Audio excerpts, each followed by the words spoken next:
Hi guys, welcome back to the Spurred On podcast. It's Wednesday, so that means another episode of Tottenham Transfer Rumours. But before we get into it, please let me know where you're listening. Let me know where you're watching. If you're watching on YouTube, please do go and subscribe and follow at all the usual podcast platforms, be that Spotify or Apple Podcasts or Google Podcasts, and vice versa. If you're listening on a podcast and you want to see me talk about this stuff, please do come and subscribe at YouTube. It's youtube.com/@BarnabySlater_. But it's been a busy week in the world of Tottenham transfer rumours. That could well be because things are ramping up now that we've got our new sporting director in place. He will have had his meetings with Big Ange. He will have made it clear. Ange will have made it clear exactly what he wants, what the attributes he's looking for in potential signings.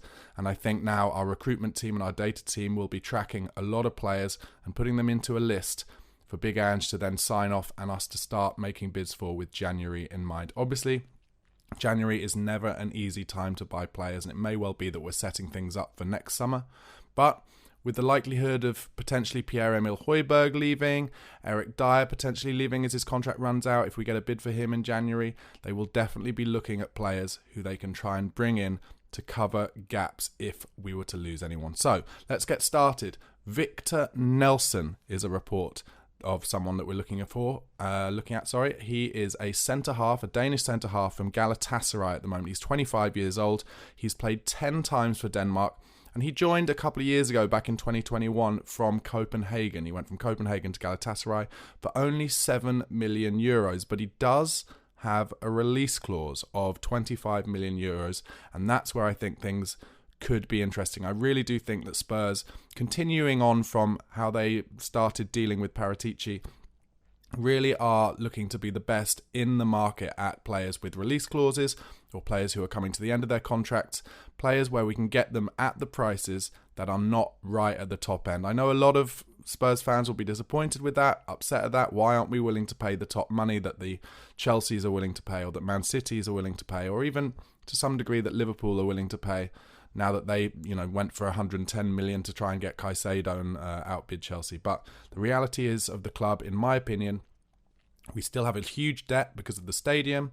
Yes, we're trying various different ways and entrepreneurial ways to make that debt smaller, pay that off, make the stadium a place where lots of different events are happening and we can make money that way. But the reality is, until we either get bought or that stadium gets paid off, which is a long time coming, we're going to be kind of fishing in the market for fishing in the pool of players not at that very top end. So the fact that that Nelson has a €25 million release clause, I think is very interesting. He's 6'1". He reads the game really well.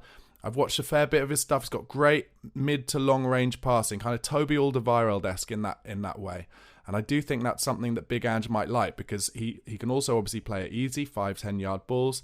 And is quite forward-thinking, willing to play the balls between the lines. But if we also have an option from centre-half who can play mid to long-range balls comfortably and accurately, that adds another string to our bow. Because I wouldn't say that that's Van der Ven's kind of top attribute. Romero can do that. He's pretty good at mid-range balls. But if we can add in another centre-half into our pool with something slightly different, then that could be good. He also intercepts the ball really well, Victor Nelson, from what I've seen, and he's happy to bring it out or play it easy, as I said. So that's an interesting one. He's worth looking at. I've watched a few Galatasaray games to try and get a look at him. He interests me for sure, just because, we're looking for that third centre-half. I don't think we're going to be willing to pay top dollar for a Tapsoba to get him in when he's not going to be first choice realistically, now that Romero and Van der Ven have made such a good start to the season and made a good partnership. So we'll be looking at someone slightly cheaper, and that's why I think Victor Nelson could be an interesting one. Second transfer rumour today is Matt OReilly from Celtic. He's a centre midfielder. He's 22. He grew up in the Fulham Academy, and he had a lot of interest in him when he was at the Fulham Academy. He made it all the way up to the under-21s, I think. And he had a lot of interest from around Europe. And as a result, he decided not to sign a 3-year contract with Fulham. And he waited around a bit and then went to MK Dons. Now, as we know, we have good history with buying young players who have previously played for MK Dons. Matt OReilly's 22 years old. He's 6'2". He's very big for a central midfielder. He went to Celtic from MK Dons back in 2021. for £1.5 million. So quite cheap, but that's the way that Scottish clubs buy. He's also interesting internationally, Matt O'Reilly, because he played for the England youth teams, I think up to under 18 level. But because of his mum, he's also eligible to play for Denmark. So since then has been playing for Denmark. I also think because of his mum's side of his family, he's eligible to play for Norway potentially, and maybe even Scotland too. So he's got choices there, but He's done an interview where he said he'd be keen to play for Denmark, and as a result, he has played for their under-21 teams. Now, obviously, the big reason why I think Matt O'Reilly is a possibility as a signing, as well as the fact that he's big for a central midfielder, but also the Ange link. He played a lot for Ange last season. Ange knows all about him. He'll know his personality. If he's the right kind of player to bring into the group, then I could definitely see this one happening. In terms of what he brings, great vision. I've seen him play a lot of lovely first-time through balls. He's got a wand of a left foot. Isn't afraid to make a through ball first time if he sees a gap there. Really exciting. Plays it 1 or 2 touch.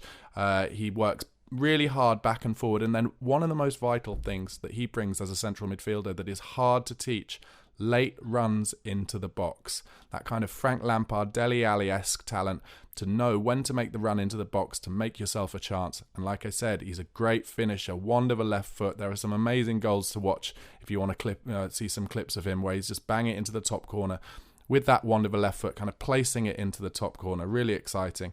And yeah, one-touch finishes as well. Not afraid to take it first time. So I think Matt O'Reilly is a genuine possibility. I can see us going in for some of those Celtic players. We've discussed some of them before.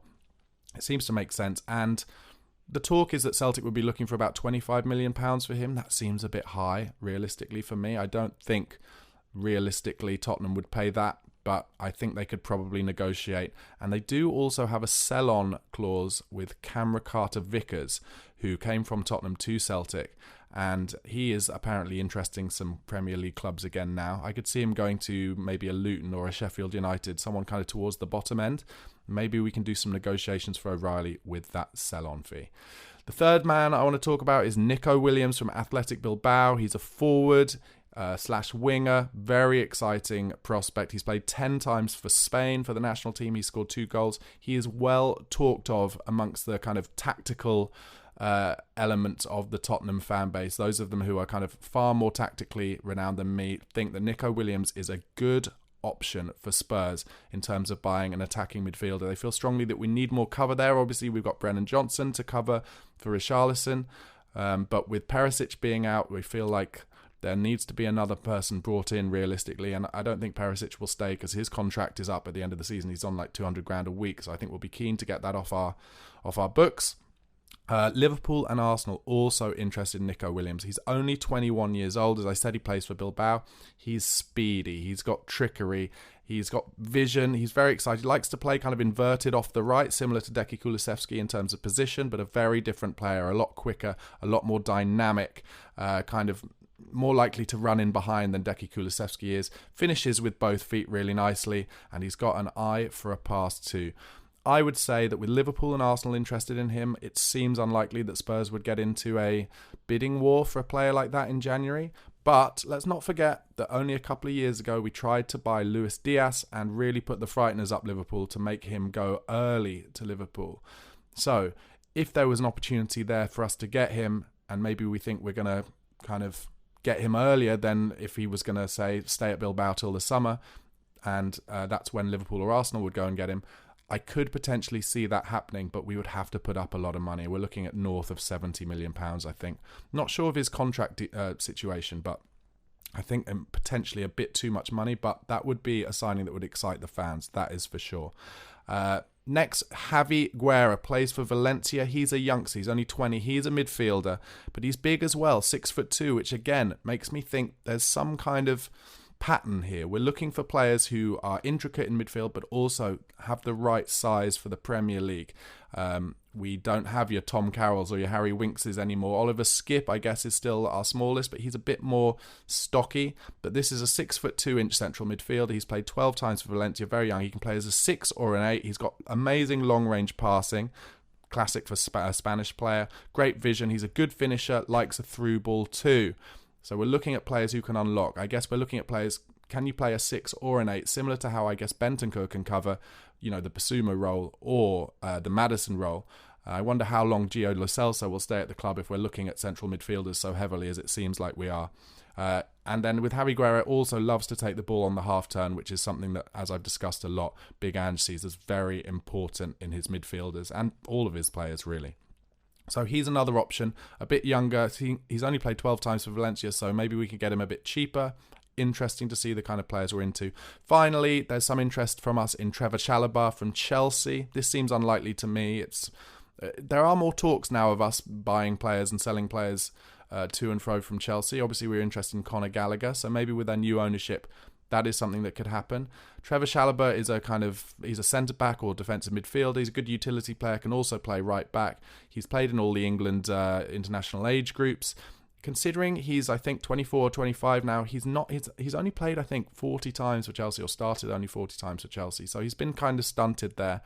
We will be looking for homegrown players, so I guess it's a possibility. But out of all of the ones that I've spoken about, that seems the least likely, but you just never know. That was today's Tottenham transfer rumours, guys. As I said at the beginning, if you are watching on YouTube, please do go and subscribe and follow over on the podcast platform. That would really help me, whichever podcast platform you like, be that Spotify, Apple Podcasts or Google Podcasts, and vice versa. If you're listening on the podcast, please do go over to YouTube and press that subscribe and bell button at youtube.com/@BarnabySlater_. Come on, you Spurs.